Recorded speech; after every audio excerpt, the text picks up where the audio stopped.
Amin. Rasulullah berkata, baiti jannati, rumahku sorgaku.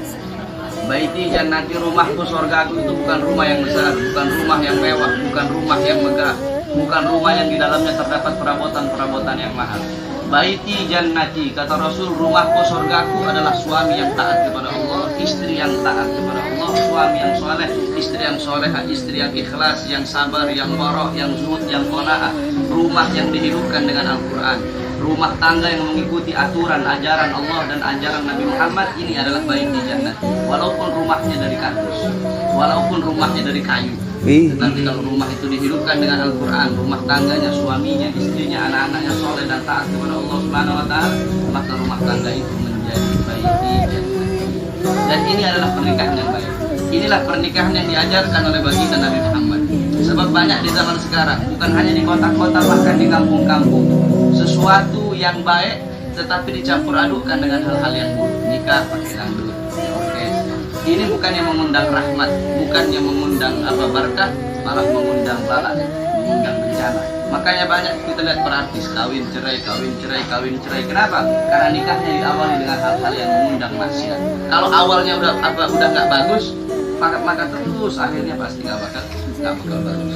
Wasiat saya bagi Upi dan calon istrinya nanti, jadilah kalian berdua suami dan istri yang taat kepada Allah. Seorang istri khususnya, seorang istri sekarang mempelai perempuan milik orang tuanya. Nanti kalau udah menikah, seorang wanita bukan lagi milik orang tuanya, tetapi sepenuhnya milik suaminya. Begitupun si Upi harus bisa menjadi imam yang baik, memberi makanan yang halal, memberi makanan yang berkah. Jangan sampai istri dikasih makan haram. Jangan sampai istri dikasih makan hal-hal yang didapatkan dari rezeki yang tidak halal, dari nafkah yang tidak halal, dari nafkah yang haram.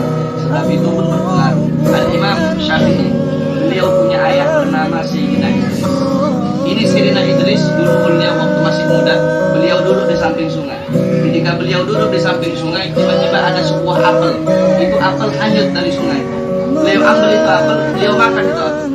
Ketika beliau makan itu apel, baru beliau sadar ternyata ini apel ada yang punya. Walaupun itu hukumnya syubhat, tapi pasti ada yang punya. Karena ini sungai ngalir. Beliau ikuti itu sungai, berhari-hari beliau ikuti sampai di ujung beliau lihat banyak pohon apel. Akhirnya beliau tanya, ini yang punya pohon apel siapa? Oh, ini orang tua ini. Beliau datang, beliau bilang, Bapak, saya datang di sini ingin minta halal buah apel yang jatuh ke sungai yang ngalir dan saya makan. Saya pengen minta halalnya, pengen minta ridhonya, karena saya tidak mau barang yang syubhat masuk, apalagi barang yang halal. Apa kata yang punya apel itu? Boleh, asalkan engkau harus kerja dulu berbulan-bulan di situ. Jadi ayahnya Imam Syafi'i, dia kerja di situ berbulan-bulan, macul, berbulan-bulan nanam. Hanya untuk apa? Hanya untuk minta halal dan minta ridhonya satu buah apel yang dia makan. Berbulan-bulan udah selesai. Akhirnya beliau bilang, sudah berbulan-bulan. Sekarang saya ingin pulang. Kau sudah halalkan satu buah apel yang saya makan. Apa kata bapak tersebut yang punya pohon apel? Belum. Saya halalkan dengan satu syarat. Kamu harus nikah dengan saya punya anak. Tetapi saya punya anak perempuan ini nggak punya mata. Nggak punya mata, dia nggak punya mulut, dia nggak punya telinga, dia nggak punya tangan dan nggak punya kaki.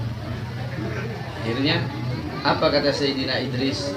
Walaupun dia nggak punya apa-apa, saya mau nikah. Yang penting kamu halalkan itu buah apel yang saya makan. Menikahlah beliau, Sayyidina Idris. Ketika beliau sudah menikah, beliau masuk ke kamar.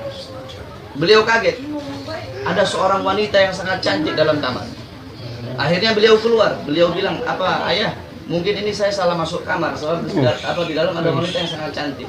Apa kata ayah mertuanya Imam Syafi'i? Sayyidina Idris, itu adalah istri. Loh, katanya ayah dia nggak punya mata.